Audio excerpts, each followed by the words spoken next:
நம்மள பல பேர் கோவிலுக்கு போயிட்டு சாமி கும்பிடுறத ஒரு வழக்கமாவே வச்சிருப்போம்.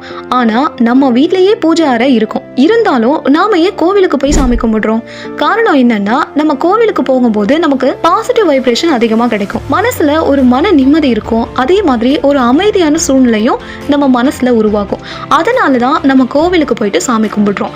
அப்படி நம்ம கோவிலுக்கு போகும்போது கண்டிப்பா ஒரு பயபக்தியோட தான் நம்ம போவோம். ஆனா ராஜஸ்தான் மாநிலத்துல இருக்கிற இந்த ஒரு கோவிலுக்கு மக்கள் போனாங்கன்னு சொன்னா பக்தியை விட பயம் தான் அதிகமா கலந்து போறாங்களாம். அதுக்கு என்ன காரணம், அந்த கோவிலுக்கு பின்னாடி இருக்கிற சுவாரஸ்யமான தகவல் என்ன, வரலாறு என்ன அப்படிங்கிறது தான் இன்னைக்கு நம்ம சேனல்ல பார்க்க போறோம். வெல்கம் டு மிஸ் சிந்தனை துளிகள். வீடியோவை ஸ்கிப் பண்ணாம ஃபுல்லா பாருங்க.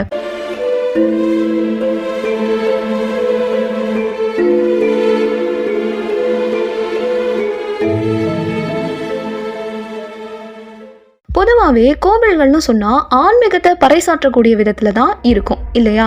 ஆனால் ராஜஸ்தான் மாநிலத்தில் இருக்கிற இந்த கோவில்கள் பார்த்தீங்கன்னா கிராடு கோவில்கள் என்று அழைக்கப்படுது. இந்த கோவில்கள் பயத்துக்கும் அமானுஷ்யத்துக்கும் புகழ்பெற்ற கோவில்களாக திகழுது. இந்த கிராடு கோவில்கள் எங்கே இருக்குது அப்படின்னு பார்த்தீங்கன்னா, ராஜஸ்தான் மாநிலத்தில் பார்மர் அப்படின்னு சொல்லக்கூடிய மாவட்டத்தில் அமைந்து காணப்படுது. குறிப்பாக சொல்ல போனோம் அப்படின்னா, தார் பாலைவனத்துக்கு பக்கத்தில் இந்த கோவில்கள் அமைந்து காணப்படுது.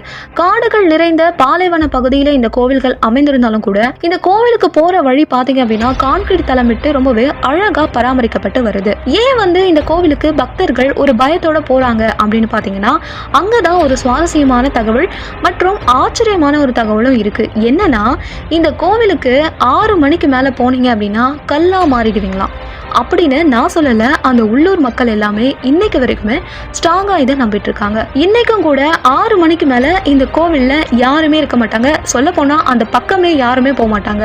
ஏன்னா அங்க உள்ள போனா கல்ல ஆயிடுவாங்க அப்படின்றத அங்க இருக்கக்கூடிய மக்களும் சரி, வெளியூர்ல இருந்து போகக்கூடிய மக்களும் சரி ஸ்ட்ராங்கா நம்புறாங்க. இப்போ நம்ம ஊர் சைட்ல எல்லாம் ஒரு வழக்கம் இருக்கும். என்னன்னா, நம்ம வீட்டுல ஏதாச்சும் ரொம்ப நாள் தீராத பிரச்சனையா இருந்தது அப்படின்னா புனித தலங்களுக்கு போயிட்டு இரவு தங்கிட்டு வந்தா நல்லது அப்படின்னு சொல்லிட்டு நம்ம எல்லாருமே போயிட்டு ஏதாச்சும் ஒரு கோவில்ல நைட்டு தங்கிட்டு வருவோம் இல்லையா?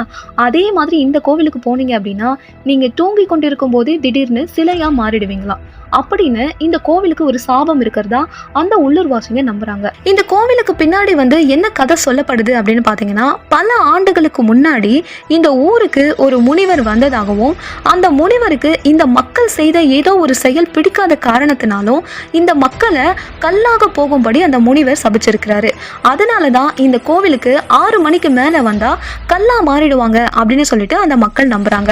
அது மட்டும் இல்லாம அந்த முனிவர் இப்பவும் அந்த கோவிலுக்குள்ளதான் இருக்காரு அப்படின்னும், பஞ்ச பாண்டவர்கள் அவங்களுடைய எலும்புகளும் இந்த கோவில்ல பாதுகாக்கப்படுது அப்படின்னும் அங்க இருக்கிற மக்கள் நம்புறாங்க.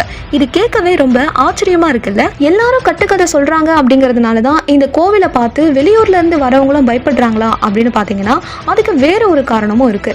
இப்போ உள்ளூர் மக்கள் சொல்ற கட்டுக்கதைக்கு ஏத்த மாதிரியே இந்த கோவில்ல சுவர்கள், தூண்கள் எல்லாம் பாத்தீங்கன்னா மனித உருவங்கள் கொண்ட சிலைகள் காணப்படுது.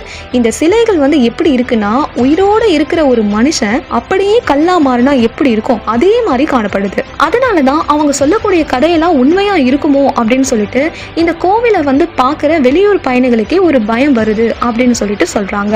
இந்த கோவில் என்னதான் பயத்துக்கு புகழ்பெற்ற கோவிலா இருந்தாலும் இந்த கோவில் கிட்டத்தட்ட 1000 வருடங்கள் பழமையானது என்று நம்பப்படுது. பழமைக்கு மட்டும் இல்லைங்க, கட்டிடக்கலைக்கும் பெயர் போன ஒரு கோவிலா இது திகழுது. சொல்ல போனா இந்த கோவிலானது ராஜஸ்தானின் கஜிராவோ என்று அழைக்கப்படுது. இந்த கோவில் பாத்தீங்கன்னா ஆரம்ப காலகட்டமான 11ஆம் நூற்றாண்டு அல்லது 12ஆம் நூற்றாண்டு, இந்த 2 நூற்றாண்டுகளுக்கு இடைப்பட்ட காலத்துல சாளுக்கிய மன்னர்களால கட்டப்பட்டது அப்படின்னு சொல்லிட்டு சொல்றாங்க. ஆனா ஒரு சிலர் பாத்தீங்கன்னா ராஜபுத்திர மன்னர்கள் தான் இந்த கோவிலை கட்டினாங்க அப்படின்னு சொல்லிட்டு சொல்றாங்க. ஆனா அதுக்கப்புறமா நிகழ்ந்த பல படையெடுப்புகளால இந்த பகுதியில் இருக்கக்கூடிய நிறைய கோவில்கள் சிதைந்து போன நிலையில காணப்படுது. இப்போ மிஞ்சி இருக்கிறது பாத்தீங்க அப்படின்னா வெறும் 5 கோவில் மட்டும்தான்.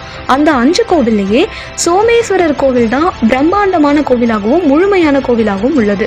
மற்ற கோவில் எல்லாமே பாதி சிதைந்த நிலையில தான் இருக்கு. இங்க பாத்தீங்கன்னா சிவன் கோவில் மட்டும் இல்லாம விஷ்ணு கோவில்களும் காணப்படுது. இந்த கோவில் பாத்தீங்கன்னா மாரு குர்ஜரா அப்படின்னு சொல்லக்கூடிய கட்டிடக்கலை பாணியில கட்டப்பட்டிருக்கு.